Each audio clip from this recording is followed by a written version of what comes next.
제가 좀 늦었습니다. 네, 죄송합니다. 인도 철학의 지각론을 통해 본 환각지 현상과 그 해석이라는 주제로 이제 오늘 발표를 하겠는데, 제가 사실 이 그 환각지 현상이라는 것을 저희 이제 같이 근무하는 동료 교수, 현상학을 전공한 교수로부터 이제 들은 지가 한 20년 이상 되죠. 참 재미있었어요. 근데 이제 그것을 이렇게 이 환각지 현상이라고 하는 그 이야기를 들으면서 저게 혹시 우리 인도 철학의 그 인식론, 지각론, 혹은 뭐 좀 연결 지어 볼 수 있지 않을까 하는 생각을 오래전부터 갖고 있었는데, 제가 워낙 이제 공부가 뭐 짧다 보니까 그거를 이렇게 한번 시도를 해보지 못했어요. 근데 근래 들어서 그 후배들도 이런 그 지각과 관련한 논문을 많이 쓰고, 옆에 박기환 선생님이고 송청환 선생님이고, 그 논문들 보면서 참 이걸 좀 한번 접목을 시켜봐야 되겠다 하는 생각을 했죠. 근데 이제 아직도 이렇게 공부를 하다 보니까는 너무 부족한 점이 많아서 오늘 발표문은 큰 틀만 이렇게 적은 거라서 제대로 지금 원전이라든지 혹은 인용도 제대로 지금 안 되고 흐름만 이렇게 제가 지금 적고 간단하게 아이디어가 떠오르는 것들을 이렇게 대충 적어 놓는 것들이죠. 그리고 이제 여기 박기열 선생이 이제 이쪽을 특히 전공했기 때문에 제가 아주 날카로운 지적을 좀 많이 해주기를 기대를 하고 왔습니다. 그리고 이런 주제는 제가 과문한 탓인지는 모르겠지만은 인도 철학의 지각론하고 환각지 현상을 이렇게 연구한 것은 잘 못 봤어요. 직접적으로. 그래서 이거 자체가 공부거리가 되겠다 싶어서 한번 배우는 입장에서 이렇게 한번 몇 자 적어봤습니다. 시간이 제가 이걸 어떻게 생략을 하고 어떤 걸 읽고 그래야 되는지 잘 모르겠는데 일단 한번 좀 보겠습니다. 우선 그 환각지 현상과 그와 관련한 쟁점들이 뭐가 있는가를 쭉 제가 이제 조사를 했죠. 환각지 현상이란 사고 등으로 인해서 사지의 일부를 절단하게 된 환자들에게 나타나는 증상으로 실제로 존재하지 않는 자신의 절단된 신체 부위의 통증을 느끼며, 근데 이제 여기 통증만이 아니라 사실은 가려움증을 느끼는 경우도 있고 그렇다고 해요. 일단은 이제 통증만 제가 이제 얘기를 했는데, 심지어는 그것을 움직이려고 하는 행동까지 보이는 현상을 가리킨다. 그래서 이 현상을 이렇게 뜯어보면은 그게 이제 세 가지로 구성이 된다고 볼 수 있겠다는 거죠. 하나는 절단된 신체 부위가 현존한다는 경험이 분명히 있죠. 그 다음에 그 신체 부위에 수반되는 통증 혹은 가려움증도 있을 수 있고, 그 다음에 현존하지 않는 신체에 대한 통제 의지. 그러니까 그거를 존재하지 않는데 움직이려고 한다는 거죠. 조금 건너뛰겠습니다.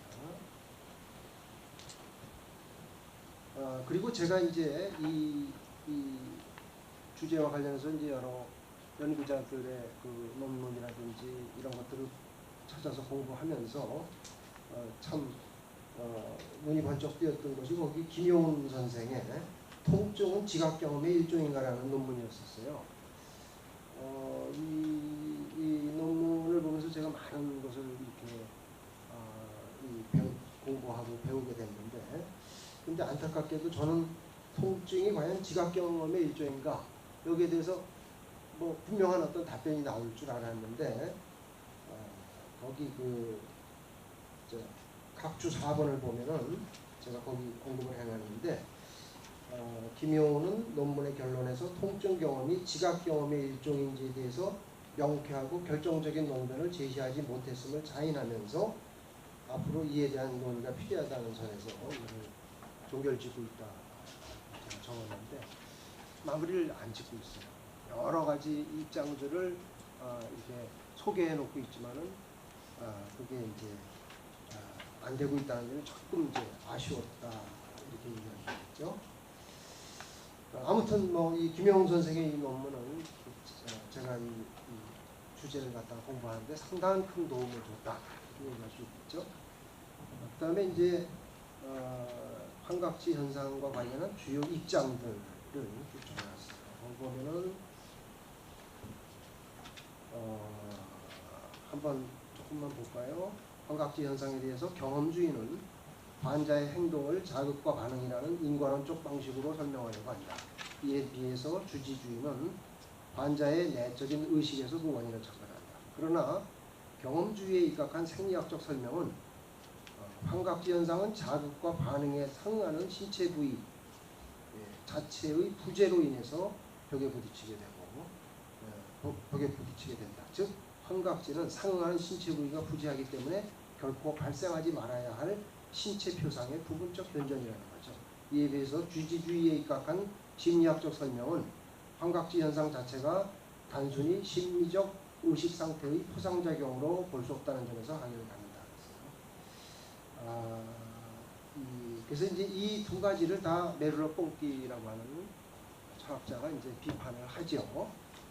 메를러 뽕띠의 그러면 입장이 뭔가 하는 것은 나중에 이제 박기열 선생이 그 질문을 했는데 그때 가서 답변을 드리도록 하겠습니다. 제가 이해한 메를러 뽕띠의 입장 그리고 그 한계 이런 것들에 대해서는 나중에 다시 말씀드리도록 하죠. 메를러 뽕띠에 의하면 우리 내부에서 절단과 결손을 거부하는 환각지 현상은 어떤 물리적 인간 상호 간의 세계에 참여하는 나, 결손과 절단에도 불구하고 자신의 세계로 계속 향하는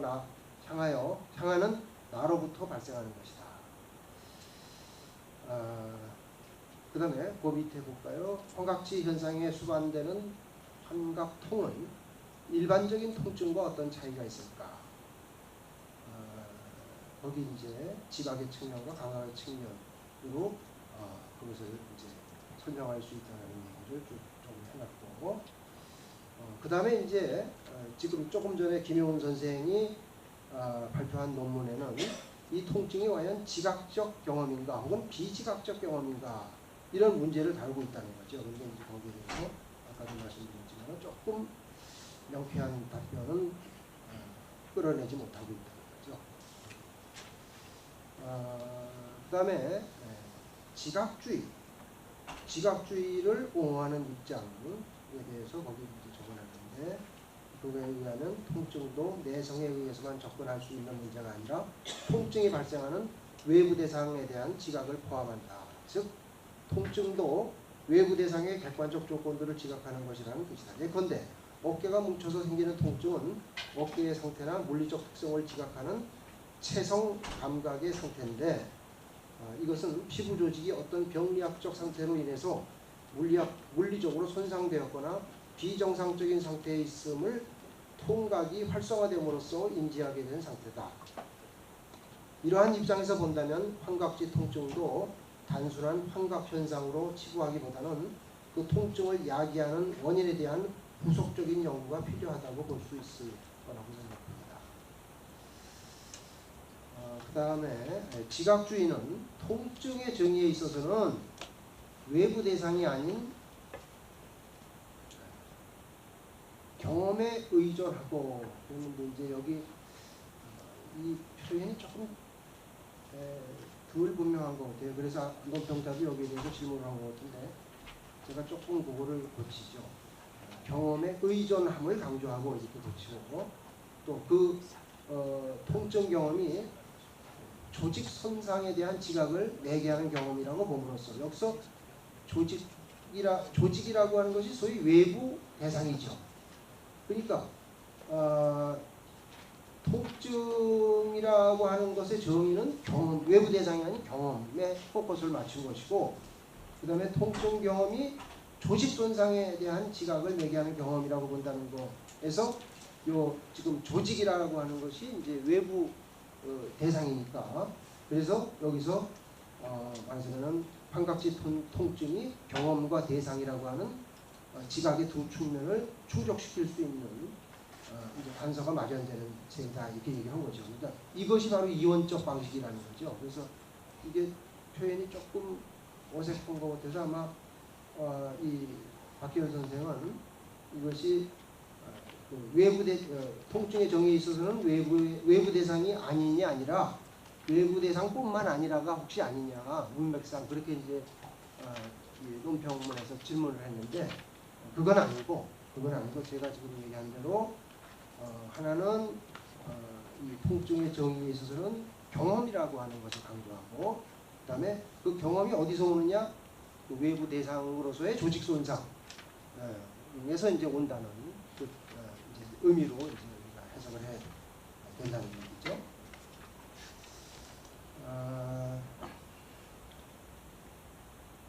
그다음에 이제 그 표상주의도 있고 조금 건너뛰죠. 그다음에 지각에 대한 고전적 정의와 멜로봉띠의 해석. 멜로봉띠는 지각의 현상학 제1부 소론에서 감각에 대한 두 가지 고전적 편견인 경험주의와 주지주의를 비판한다. 그랬죠. 양장 모두 감각 소유를 전제로 하는데 경험론은 수동적 감각 소유와 연합해서 지각을 이루고 주지주의는 감각 소유를 주의 또는 판단에 의해서 결합하는데 이것은 지각으로 간주한다. 양자는 모두 객관적 자극이 감각과 1대1의 대응 관계에 있다고 해석한다. 멜로봉띠는 이 두 가지를 모두 비판하면서 편견에 의한 왜곡 이전의 현상으로의 복귀를 말한다. 멜로봉띠에 의하면 지각은 특히 지성적, 감성적, 실천적 활동으로 세계에 참여하는 것이며 따라서 이러한 주제는 육화된 주체다.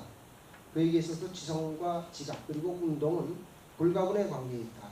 예컨대 항아리를 보고 그것을 드는 운동을 통해서 무거움이라는 개념이 성립하며 그 개념에 의거해서 종합이라는 지성의 활동이 가능해진다.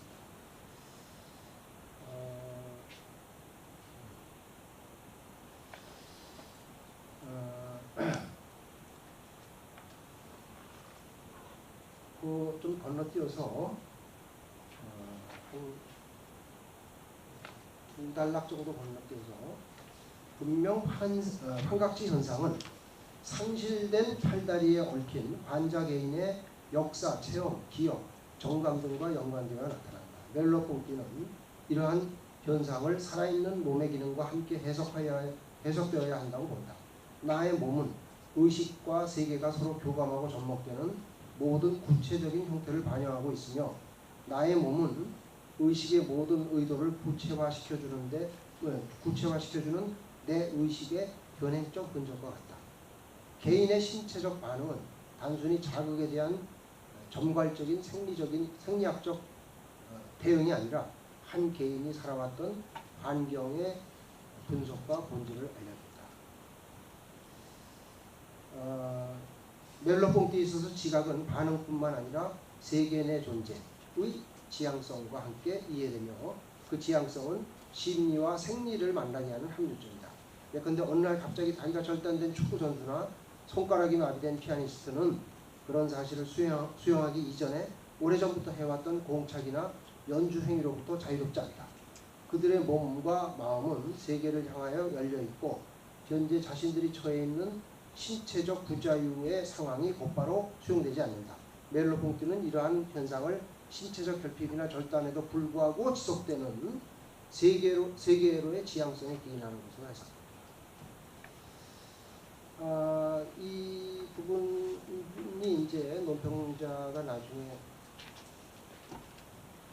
질문을 한 기억과 관련한 문제를 이제 우리가 풀어볼 수 있는 아주 중요한 부분인데 조금 그걸 나중에 질문을 듣고 설명을 하는 게 좋을 것 같아요. 벌써 그렇게 됐습니다. 미안합니다.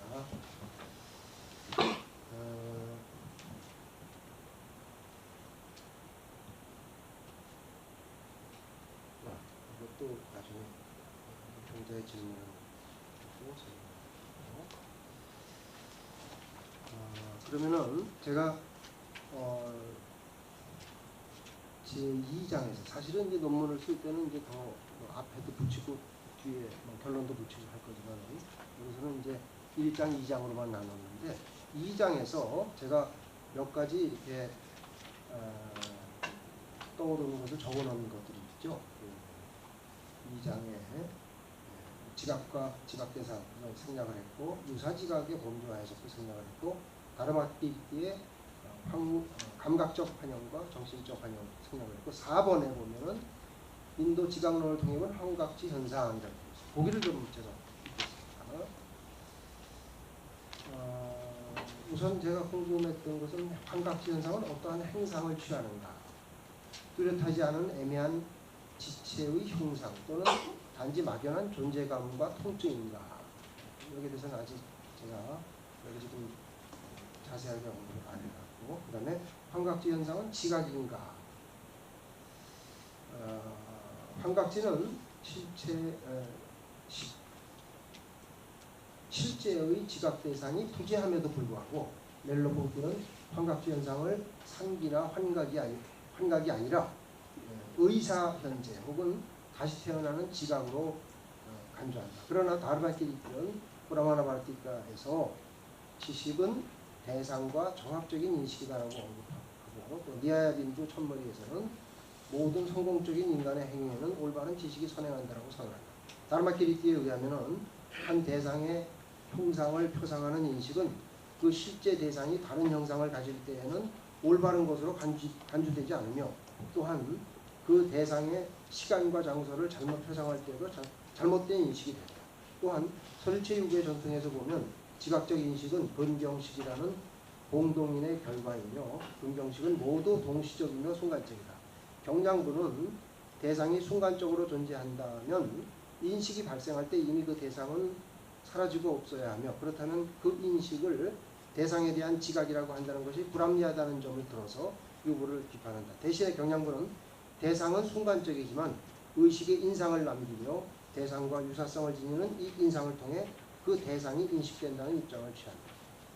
환각지 현상도 과거의 지각 대상으로서의 지체가 의식에 남긴 인상이 시차를 두고 상기의 형태로 문득 현재화한 것으로 볼 수 있다는 점에서 경량부의 해석이 적용될 수 있을 것으로 생각됩니다.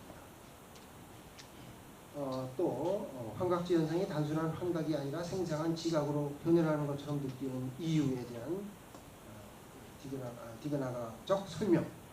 디그나가가 환각지 현상에 대해서는 언급을 안 했기 때문에 디그나가적 설명이라고 제가 했어요. 기억 현상은 인식이 두 개의 형상을 가지며 그것이 대상과 일치한다고 주장할 수 있는 소재가 된다. 디그나가에 의하면 인식이 대상의 형상 혹은 그 자체의 형상 중 하나만 갖고 있다면 선행 인식에서 인식된 대상은 후행하는 인식에는 나타날 수가 없다. 왜냐하면 선행하는 인식의 대상은 후행하는 인식이 생기는 순간에는 존재할 수 없기 때문이다. 그러나 그 대상에 대한 기억뿐만 아니라 우리의 인식에 대한 기억 또한 마음속에 일어날 때 우리는 분명히 기억이라는 사실을 갖게 된다. 우리는 과거 인식을 기억하는 사실에 대해서 나는 내가 그 대상을 인식했던 것을 기억한다는 식으로 표현한다. 과거 인식에 대한 기억은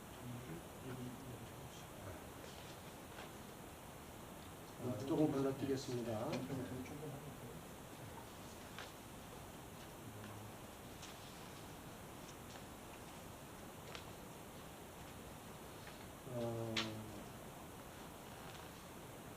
환각지 현상의 원인, 환각지 현상에 대한 멜로포크의 해석과 불교의 행이라는 개념, 습기라는 개념, 이런 것들과 연관성이 있다는 그 얘기를 여기 해놨고, 그 다음에 환각지 통증의 근거가 뭐냐 하는 거. 이건 이제 꾸마릴라의 이제 해석이 조금 참고가 될 수 있을 것 같은데, 꾸마릴라는 감각기관들이 파괴될지라도 자아는 계속 존재할 수 있다고 주장한다. 예컨대 안근이 손상되어서 그 기능을 상실할지라도 색깔의 인식자는 존재할 수 있다.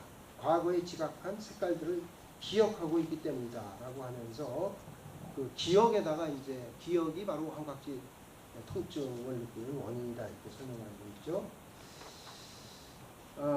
조금 건너뛰고 지각주의는 통증의 정의에 있어서는 외부 대상이 아닌 경험 아까 읽은 건데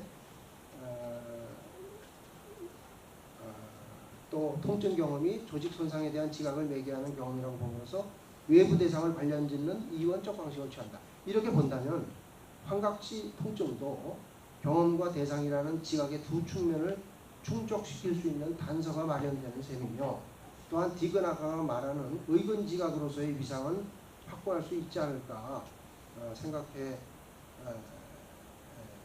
볼 수 있을 것입니다. 다만 의근지각에 대해서 다르마케리티는 니아야빌과 브라바바티카에서 의근지각을 선행하는 동질적 원인인 감관지각에 뒤따르는 정신적 감각 혹은 선행하는 동류인으로서 활동하는 감관지각에 의해 생성되는 것으로 정의하는데 그렇다면 환각지 현상에 선행하는 동류인으로서의 감관지각은 또 어떻게 해서 설명을 해야 되느냐 하는 그 논란이 다시 또 이제 제기될 수밖에 없다는 점에서 문제가 있다고 생각합니다.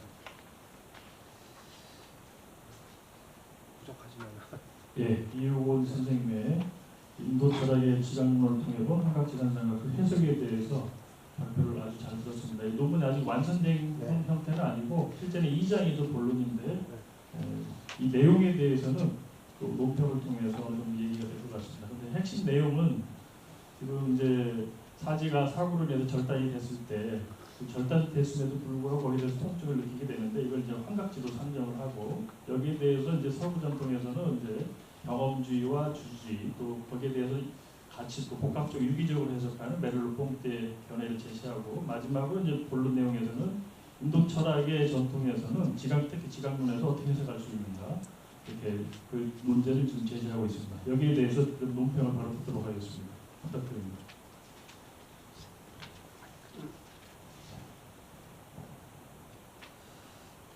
방금 사회자님께서 논평 다 해주셨는데 네, 감사합니다. 그리고 멀리 저희들이 원래 강원도로 가야 되는데 선생님께서 강원도에서 이쪽 오셨어요. 그래서 시간이 많이 걸리셔가지고 오신다고 고생 많으셨습니다. 수고하셨습니다.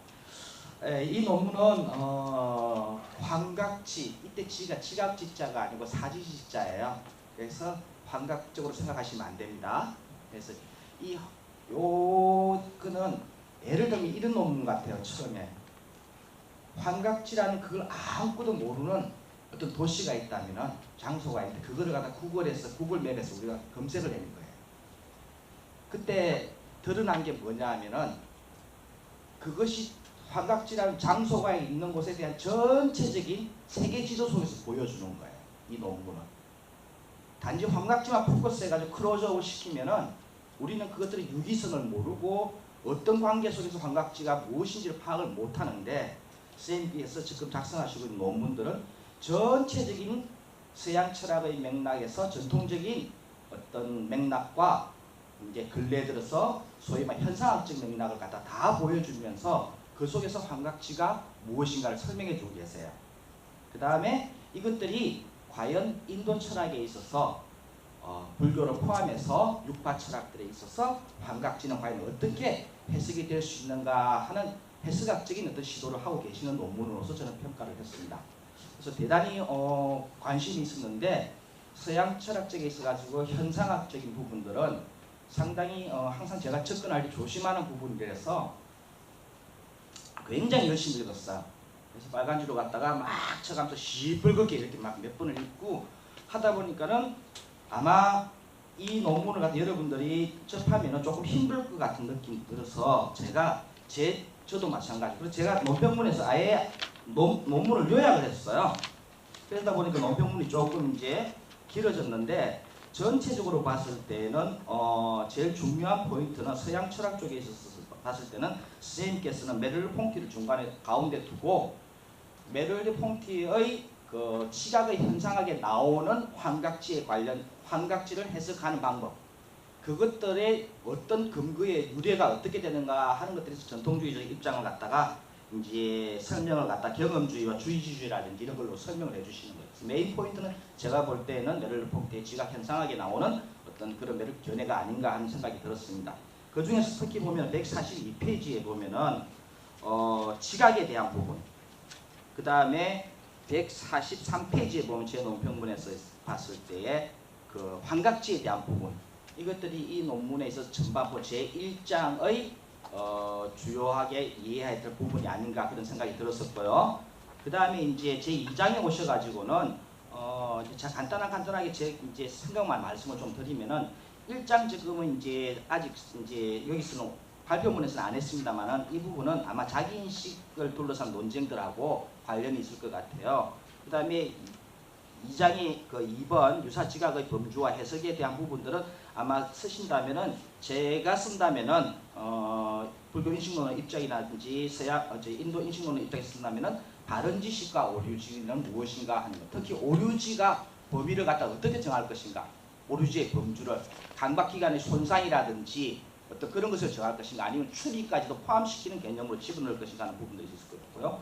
세 번째 쓰시려고 하시는 부분들 만약에 제가 쓴다면은 이거는 애안지를 둘러싼 이야기들. 다시 말해 감각기관이 문제가 생긴다든지 어떤 그랬을 경우에 생기는 논쟁들은 불교의 인식론에서 많이 나오고 있습니다. 네 번째 같은 인도 지각론을 통해서 본 환각지 현상, 여기서는 선생님께서 아주 자세하게 많은 설명을 해주셨는데요. 그 중에서 이제 제가 하나 말씀을 드릴 것 같으면은 제 입장에서 봤을 때는 144쪽에 보면은 가운데서 조금 밑에 보면은 티그나가의 그 기억 현상에 관련된 부분 선생님이 언급한 부분이 있는데 티그나가의 입장에서 기억은 무엇에 대한 기억이냐면 지식에 대한 기억이에요. 과거의 알고 있는 지식을 다시 상기하는 거예요. 그런 반면에 145페이지에 보면은 미맘사 학파에서 쿠마릴라 이야기가 나오죠. 미맘사의 쿠마릴라는 무엇에 대한 기억이냐면 대상에 대한 기억이에요. 과거의 지식에 대한 게 아니고 과거에 본 나의 기억에 대한 게 아니고 과거의 대상에 대한 그걸 갖다가 대상에 대한 인식을 기억으로서 정의를 하고 있습니다. 그다음에 이제 오늘 논평 저기 발표하시면서 김용호 선생의 그 이야기를 하면서 통증과 지각의 관계를 이야기했는데 불교적 입장에서 봤을 때 통증은 수에 해당되죠. 삼수에서 수에 포함시킬 수가 있겠죠. 그 다음에 이제 지각은 지에 해당됩니다. 불교 인식론에서는 수와 지의 과정은 동일하게 봅니다. 그래서 그것이 우리가 느끼는 과정은 동일하게 보고 제가 이제 이거는 논문을 갖다가 뭐 제가 이제 저희 무슨 좀 그런 것처럼 돼버렸는데 낙등의 뭐 어떤 해가지고 굿자고 짓자고 해가지고 제가 논문 3개 썼었죠. 모르시겠죠.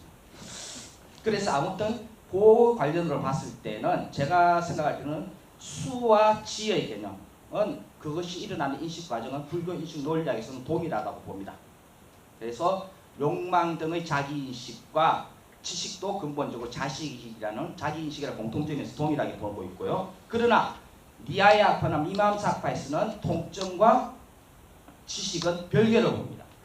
지식은 인식 수단입니다. 통증이라든지 낙이라든지 이런 것들은 인식 대상입니다. 그러면 인식 주체는 뭐가 된다? 아트만이 되는 겁니다. 그렇게 보는 것들이 조금 이제 좀 차이가 있는 것 같습니다. 그래서 이제 이 정도로 해가지고 시간상 문제도 있고 1분 넘었는데 이제 제가 논평은 이걸로 마치고 또 다른 이야기들은 또 조금 뒷자리에서 하도록 하겠습니다. 감사합니다. 여기 저 논평자가 그 질문을 하신 거 그 대답해 주시면 돼요. 네, 여기 제가 몇 가지 좀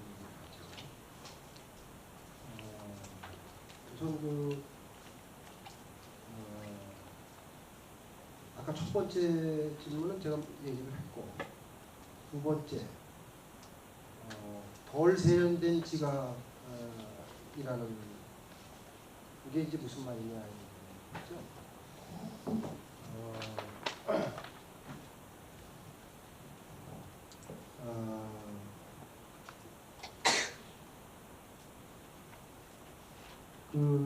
이제 착각을 이제 얘기하는 건데, 착각은 추억과 감각 대상과의 잘못된 만남에서 온 것이 아니라 덜 세련된 지각에서 비롯된 것에 불과하다. 근데 이제 예컨대 여기서 덜 세련됐다라고 하는 말은 좀 잘 다듬어지지 않았다. 혹은 정교하지 않다 이런 얘기인데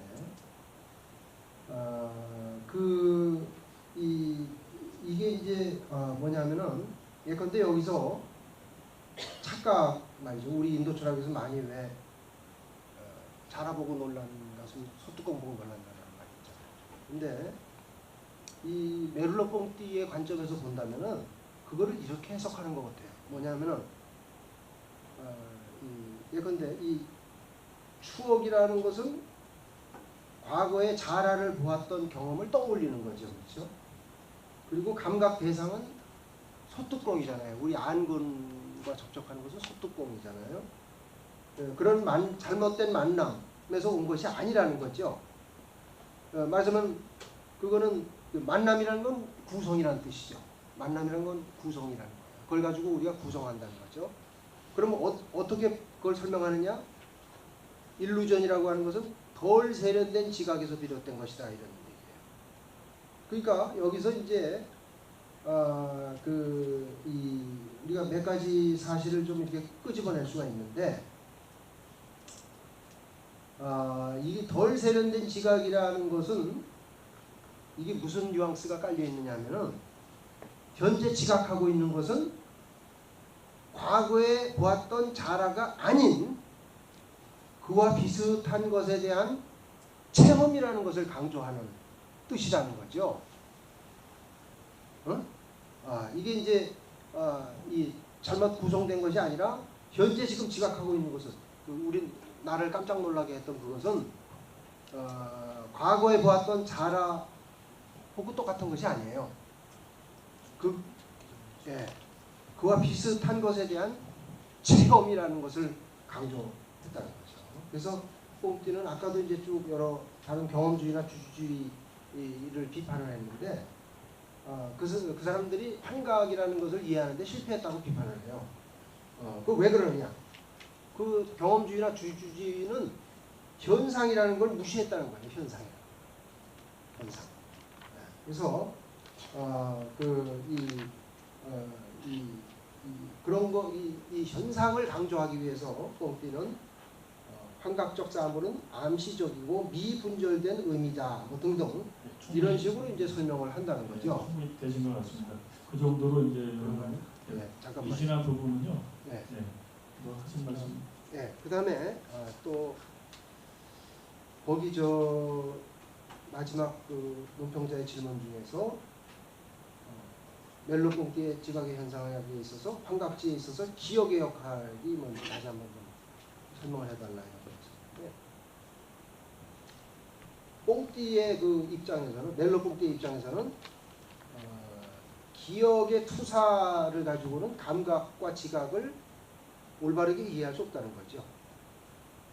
기억이라는 것은 주어진 것과 상기된 것의 어떤 그런 어떤 일치가 아니라는 거예요. 기억이라는 것은 주어진 것과 상기된 것의 어떤 적당한 일치가 아니라 과거의 경험이 지각된 것에다가 말하자면 이게 그것 좀 생각을 하면 과거의 경험이 일종의 지평의 형태로 의식에 나타나는 것이다 이렇게 설명을 해요. 좀 줄여서 설명을 하면 그 정도 되신 것 같습니다. 아니 잠깐만.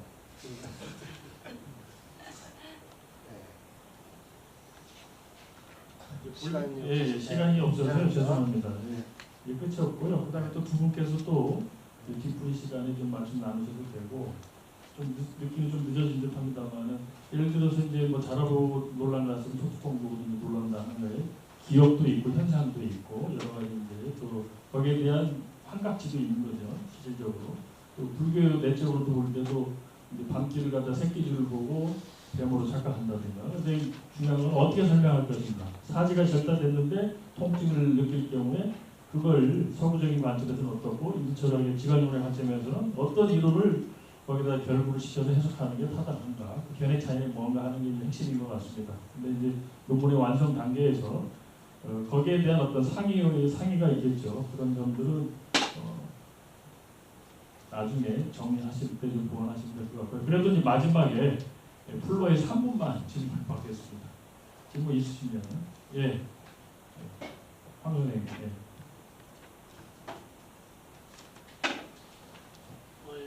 좋은 발표와 논평 잘 들었습니다. 발표자께서 굉장히 용감한 시도를 하신 것 같아요. 멜본드 그래서 인도 시간 시각과 비교하는 거. 근데 제목에는 멜본드가 등장하지 않네요. 근데 실제 논문 내용을 보면 멜본드 메를로뽕띠를 거기다가 적을 수 없었던 것은 메를로뽕띠만 이것을 얘기한 것은 아니기 때문에. 물론. 예, 네. 그래서 제가 그래서 적었어요. 지금 이제 환각지를 주제로 하지만 멜본티도 세계가 워낙 넓기 때문에 사실 그 달마키르티와 같은 그 인도 인식론자들의 그 어떤 세계와 멜본티의 어떤 그 현상학적 세계가 근본적으로 이렇게 만나고 있고 그런 만남 자체가 사실 우리 많은 연구자들한테는 다소 좀 생소한 느낌이고요. 환각지라는 건 그걸 살펴볼 수 있는 하나의 계기가 볼 수 있겠는데 그래서 제가 단적으로 시간도 없으니까 질문하고 싶은 것은 그러면 이 멜본티의 어떤 그 지각의 현상학에서 드러나는 그런 어떤 현상학적 그 탐구의 세계와 그 달마키르티로 대표되는 그 불교의 어떤 그런 지각론의 그것이 어떻게 중첩이 되고 또 어떻게 어떤 면에서도 어긋나는 것이 있기도 한지 좀 간략하게 말씀해 주십시오. 질문 너무 어렵게 해주신 것 같아요. 뭐 그냥 비슷하게 제가 조금만 관련되는 얘기를 조금 하죠. 일단 이제 그 환각지 현상이라고 하는 거에서 나타나는 그 통증 자체는 주관적인 현상이죠. 그건 환자 자신만이 느낄 수 있는 주관적 현상이죠. 근데 이제 예컨대 지체가 절단된 지체 부재 현상이라고 하는 것은 그 사람만 알 수 있는 것이 아니죠. 그거는 말하자면 상호주관적인 현상이란 말이죠. 다른 사람들도 그 사람이 팔다리가 잘려나갔다는 것을 안다는 말이죠. 그런 점에서 이제 일단 이 환각지 현상은 우선 이제 두 가지 그런 측면에서 이제 우리가 접근을 해야 되는데, 아까 이 달마키르티 말씀을 하셨는데, 달마키르티 같은 경우 이제 지각을 갖다가 이제 우리가 보고 전에 그런데 이제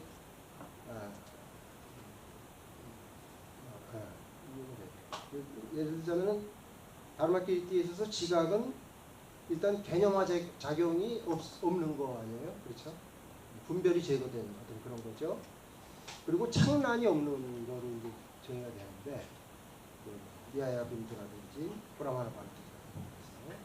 근데 이제 이런 점에서 이제 볼 때 예컨대 우리가 얘기하는 그 환각지 현상이라고 하는 것은 어떻게 보면 창란에 속한다라고도 볼 수 있어요.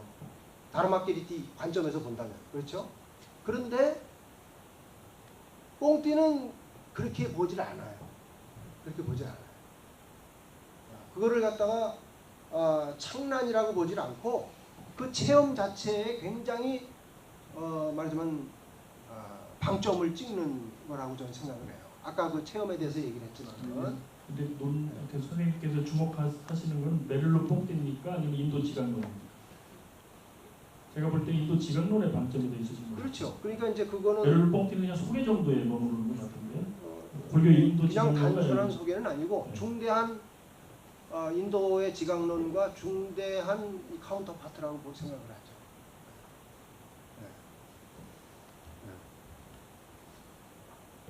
그 다음에 이제 그 기억이라는 거, 이제 자연히 그 환각지 현상에서도 기억이라는 개념이 중요한데, 저는 분명히 이제 처음에 환각지 현상을 예컨대 인도 철학적 관점에서 보면 주로 그건 기억 때문에 그렇게 된 거라고 생각을 하잖아요, 다들. 근데 멜로뽕티는 이렇게 보고 있는 것 같아요. 기억이라는 것의 역할은 굉장히 제한되어 있다. 두 번째, 기억이 먼저 발동을 해가지고 어떤 연상작용이 발생하는 것이 아니라는 거예요. 말하자면 그것이 아니라 현재적인 지각이 오히려 기억이라는 것을 환기시킨다라는 쪽으로 메를로 뽕띠는 보고 있어요. 그런 점이 우리 인도 철학하고 굉장히 큰 차이점이라고 생각을 해요. 네. 그러니까 기억에 대해서 설명하는 것도 분명히 달라요. 인도 철학에서 주로 많이 얘기하는 그런 입장하고 뽕띠가 보는 기억에 대한 어떤 입장은 분명히 차이가 있어요. 네. 그 정도로 죄송합니다. 이게 네. 사회자가 마지막에 시간을 좀 안배를 잘못해서 예정된 시간보다 한 25분 정도가 초과가 됐습니다. 혹시 그 보충 논평자께서 질문 있습니까? 아니 됐습니다. 괜찮습니다. 예, 그러면은 이것으로 해서 미진한 부분은 또 후식 자리에서 또 논의해 주시기 바랍니다. 그리고 장시간 동안 수고 많으셨습니다. 마지막 두 분 선생님께 박수 부탁드립니다. 네, 수고하셨습니다. 바로 이어서